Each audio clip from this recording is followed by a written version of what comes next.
दोस्तों नमस्कार, मैं आप लोगों का हार्दिक अभिनंदन करता हूं अपने ट्रेडर बार स्टॉक मार्केट 1.0 में। और ये मेरा ट्रेडर्स बार है, ठीक है। तो दोनों आपके सामने हैं। तो जो लोग फर्स्ट बार विजिट कर रहे हैं वो टेलीग्राम वगैरह जरूर ज्वाइन कर लीजिए, फ्री टेलीग्राम है तो इसको जरूर ज्वाइन कर लीजिए, ठीक है साहब। इसमें लिंक वगैरह वीडियो का सब चीज़ प्रोवाइड किया जाता है। बाकी तो स्विंग है, एक शॉर्ट स्विंग है तो वो बात की बात है। तो चलिए शुरू करते हैं। कहीं ना कहीं मैं काफ़ी दिनों से देख रहा था, मेरे नज़र में था, तो कुछ होने से पहले मैं सोचा कि क्यों ना कुछ अपन तैयारी कर ले हैं। तो मेरा ध्यान फार्मा पे गया। तो फार्मा ने अच्छा रनअप दिया, है ना। पिछले 1 महीना से 3-4% का रनअप में है और 6 महीना से 12% के रनअप में है। हालांकि टॉप से डाउन हुआ है ना। देखिए यहाँ पर ही हम लोग को किसी से ईर्ष्या नहीं करना है कि मतलब अच्छा दिया है, 6 महीना में 12% खराब नहीं है, ठीक है। और इसमें वॉल्यूम वगैरह सब कुछ अच्छा रहता है, कहीं कोई ऐसा समस्या नहीं है। ड्यूरिंग दिस ईयर में 32% का रिटर्न दिया है और 1 साल में आप 35% का रिटर्न देख सकते हैं। तो रिटर्न तो काफ़ी अच्छा दिया है फार्मा। अब इस बार देगा कि नहीं देगा, 23 में तो झिलाया था, 24 में बढ़िया रिटर्न दिया, है ना। अब इस बार के लिए देखना पड़ेगा कि कैसा रिटर्न देगा। तो इससे अच्छा है, आप देख सकते हैं कि मैक्सिमम भी नहीं होगा। हाँ, ये यहाँ से एक बार में ऐसे ऐसे ऐसे ऐसे ऐसे 23 का यहाँ तक तो ऐसे ही रहा। मतलब 21 मिनट से लेके 23 तक इसने रिटर्न बना के नहीं दिया। उसके बाद जो दिया ना, ये अभी फिर ऐसे है। तो काफ़ी अच्छा रिटर्न दिया था। नहीं तो 22-23 में तो रिटर्न दिया नहीं, 23-24 में बढ़िया दिया और 24 तो बढ़िया ही रहा, है ना।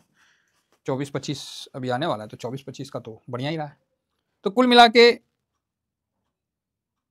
इसमें जो है ना, कैसे ट्रेड करना है इस पर हम लोग का चर्चा तो ऑलरेडी हो रखा है, लेकिन इसको थोड़ा सा अभी नज़र में रखना है। उसका कारण बताते हैं। फिलहाल सन फार्मा इसमें 25% है, सिप्ला 10.8 है, Davis lab 10 point, doctor Reddy 9.42, total 30 stock इसके अंदर आते हैं। तो एक चीज़ तो है भाई, 30 स्टॉक आते हैं। अब तो जानते हैं स्टॉक से ज़्यादा तो अब सेक्टर दिख रहा है। हाँ, स्टॉक से अभी तो सेक्टर इतना निकल गया है ना कि स्टॉक को अब कौन मतलब लेने जाएगा इतना, मतलब सेक्टर। अब बस उस सेक्टर को लेने के लिए उस तरह का म्यूचुअल फंड अगर निकालते हैं ETF और उसमें अच्छा मतलब वॉल्यूम वैल्यू बरकरार रहता है, रिटर्न बढ़िया देता है, तो आदमी उसको भी एक्सेप्ट करेगा। नहीं तो सेक्टर में तो काफ़ी निकल गया है। अब फार्मा है, हेल्दी का आदित्य बिरला वाला है, उसको भी कवर करते हैं, ऐसा नहीं है कि नहीं कवर करते हैं हेल्दी नाम से। लेकिन उसमें क्या है कि थोड़ा वॉल्यूम कम था, इसीलिए हम उसको थोड़ा अभी रुक रखे हैं। तो ठीक है। तो ये फार्मा जो है 20 स्टॉक आते हैं इसके अंदर का। तो फार्मा कहीं ना कहीं अभी मैं थोड़ा सा फार्मा पे पॉजिटिव व्यू रखा हूँ। इसका कारण है कि मुझे कहीं ऐसा लग रहा है कि अभी फार्मा मतलब इसका मेन कारण है ना कि फार्मा का 1 साल पहले का आपको दिखाते हैं। नहीं चलो ये तो अलग चीज़ है। फार्मा का मैं आपको हिस्टोरिकल डाटा दिखाता हूँ कि इसका PE 31 था, वहाँ से 40 चला गया था, 39-40 के आसपास। तो मैं वही देखा कि अभी PE क्या है। तो अभी जब PE देखने को मिला तो PE डाउन है। डाउन समझे? हाँ, PE अभी मतलब डाउन, मतलब एकदम डाउन नहीं है, मतलब 50-50 का रेशियो में। अभी भाई साहब सब तो भागा हुआ है, अभी कहाँ किसको लें ये आजकल बहुत समस्या हो गया है, हैं? कहीं ले लें, ज़्यादा समय रुकना पड़ जाए। तो आजकल ETF में बहुत कुछ देखने का है। अब ये पहले वाला सिस्टम नहीं है कि कहीं भी ले लें और मतलब हो जाए। ऐसे भी कई लोग अपना हिसाब लगा के रखे हैं कि 24 में 25 में इंडेक्स रिटर्न नहीं देगा। अरे भैया, इंडेक्स तो रिटर्न देवे करेगा, आप रिटर्न कमा पाइए या ना कमा पाइए वो अलग बात है, इंडेक्स तो रिटर्न देगा ही देगा। तो यहाँ देखिए 34.99 मतलब लगातार नीचे की तरफ आता जा रहा है, ठीक है। ये 34.38 आया था, फिर बाउंस बैक आ गया मतलब 34 में घुसता है तो वहाँ से बाउंस बैक आता है ना। बाकी आप देखिए 37 है PE रेशियो, 38 है, 39 है ना। तो इस तरह से 39 से गिर के ये 34-35 मतलब आया है। और ये पिछले साल अक्टूबर 23 को देखिए तो 32-31 के ट्रेड कर रहा था, है ना। 30-31 के आसपास ट्रेड कर रहा था। तो मैं तो यही समझता हूँ कि अगर 30 से भी ट्रेड कर रहा था, जनवरी में तो भाग लिया, तो अगर मैं ये समझ रहा हूँ अगर 30 से 39 गया, 40 गया, तो वहाँ से तो 35 आया है, तो कुल मिला के 50% कम है ना। मतलब 34 है तो वहाँ से तो कम है। तो कहीं ना कहीं यहाँ 50-50 रेशियो रखना पड़ेगा फार्मा में, समझे। फार्मा में 50-50 रेशियो रखना पड़ेगा, क्योंकि मुझे यहाँ लग रहा है कि एक जंप फार्मा में आना चाहिए। तो मैं 50-50 रेशियो लेके चलता हूँ। और सबसे बड़ी बात है पता है, ETF को खोज के रखना भी आज के टाइम में बड़ा वो है। ETF तो 75 है, लेकिन अब जी किसी में वॉल्यूम नहीं होगा, वैल्यू ही नहीं होगा, तो फिर क्या करिएगा वो ETF को लेके, हैं। क्या करिएगा, तो ये देखिए ये 16 तारीख। अब इसमें थोड़ा सा वॉल्यूम दिखाते हैं आप लोगों को। ये हो गया वॉल्यूम, मतलब जो ट्रेड क्वांटिटी जो है ना, ये आपको 21 लाख के, 55 लाख के, 20 लाख का, 48 लाख का, 28 लाख का, 26 लाख, तो इस तरह से हुआ। और जो वैल्यू का ट्रेड होता है ये 5 करोड़, 12 करोड़, 4 करोड़, 11, 6, 5, ठीक है। मैं ये नहीं कहूँगा कि बहुत ही ज़्यादा बढ़िया है, मैं बस इतना ही कहूँगा कि ठीक है ना, कोई ख़राब नहीं है।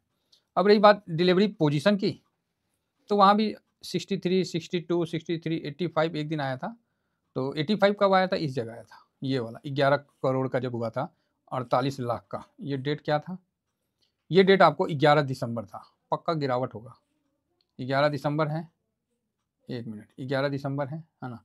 अब 11 दिसंबर को लो और हाई का पता करते हैं। क्लोज प्राइस तो 48, क्लोज प्राइस 22.77, उसके मुताबिक से तो भाई डाउन ही है, इतना लगा था। तो उसके बाद 22.70 हुआ क्लोज, 22.63, 22.67, तो इस हिसाब से अभी भी क्लोजिंग है। और 85 का भी डिलीवरी पोजीशन है। तो मेरे को यहाँ कहीं ना कहीं पॉजिटिव लग रहा है, क्योंकि ट्रेड भी कम था मतलब कम ट्रेड में इतना पैसा लग गया, ये भी अच्छी बात है, समझ रहे हैं। तो मुझे ये थोड़ा सा पॉजिटिव के साइड में लग रहा है कि यहाँ अपना बन सकता है। तो दो चीज़ दिखा दिए, एक तो पीई बता दिए, दूसरा ट्रेड का मामला बता दिए। तो अब इसको थोड़ा चार्ट पे देखते हैं, फार्मा के चार्ट पे क्या रेंज बन के आता है सामने, उस पर एक बार डिस्कशन कर लेते हैं, फिर आगे बढ़ते हैं। जब फार्मा का ये हम चार्ट देख रहे हैं, ये 1 डे का लगाए हैं, तो यहाँ पर 200 मूविंग से ना, ये पूरे पिछले साल 2023 से ही ऊपर है, समझ गए। 2023 का जो जून में निकला है, भाई साहब 1 साल हो गया, आया नहीं। वो लेवल था 12.5 के आसपास, 12.80 के आसपास, और हम लोग इसी समय काफ़ी खरीदे थे। 13 से 11 आया था, तो सोचते थे कि कब ऊपर जाएगा। उसके बाद 12.80 के बाद ना जो भागा भाई, 15 गया, 15 के बाद थोड़ा टाइम पास किया, और पता नहीं क्या हुआ कि 19 तक चला गया। फिर 19 के पास टाइम पास किया, फिर भाई साहब ये ना मतलब गजब का, मतलब 24 तक क्रॉस करके आ गया। गजब है भाई, गजब है। तो एक बार 200 मूविंग एवरेज के पास भी आके डिस्टेंस को, बीच बीच में ऐसा नहीं है कि बीच बीच में नहीं आया, आया है, एक बार कमी पूरा करने के लिए आया है। तो ये काफ़ी अच्छा, मतलब ऊपर से अभी थोड़ा नीचे आ रखा है। अब इसका जो नेक्स्ट टारगेट बनेगा, अब यहाँ जितना देर साइडवेज लेना है ले ले, अगला टारगेट जो है इसका 25 का नहीं है, 32 का है, 33 का है। अब ये ऐसे भागता है, मतलब ये ऐसे भागता है, ऐसे ऐसे भाग के फिर ऐसे ऐसे, और इसका गजब है, आपको दिखाए ना, ये देखें ना आप लोग, ये देखिए क्या भागा है, मतलब प्लेन चला 12 से, अब देखिए कैसे भागा, ये हो गया। हाँ, जैसे क्रॉस किया 200, सीधा रॉकेट, कोई नहीं, फिर साइडवेज फिर सीधा रॉकेट। बताइए कोई बात हुआ, साइडवेज हुआ नहीं कि, मतलब थोड़ा सा इसको कम करना पड़ेगा। ये देखिए सीधा रॉकेट, फिर थोड़ा साइडवेज हुआ, ले, फिर लो, फिर सीधा यहाँ से।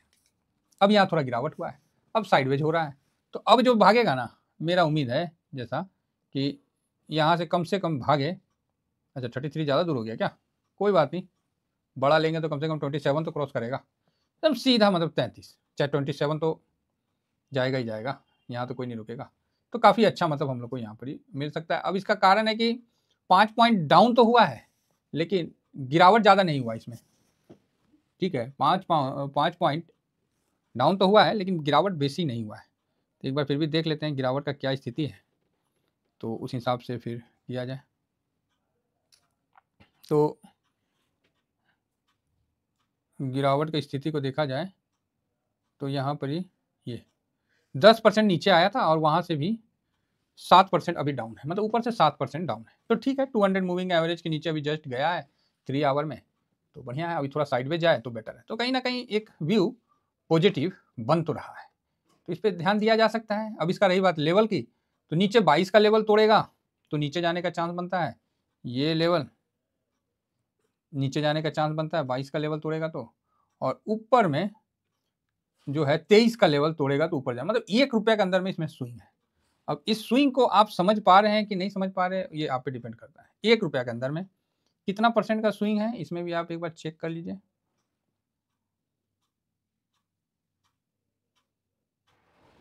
मोटा मोटी साहब ये आपको 4.5% का स्विंग है, तो इसको भी आप समझ सकते हैं, और इसको आप अपने हिसाब से एडजस्ट कर सकते हैं। आशा करता हूँ कि जो मैं बताना चाहा वो आप तक पहुँचा होगा। इतना ही कहकर अपनी वाणी को विराम देता हूँ। Thank you very much. जय हिंद, जय भारत।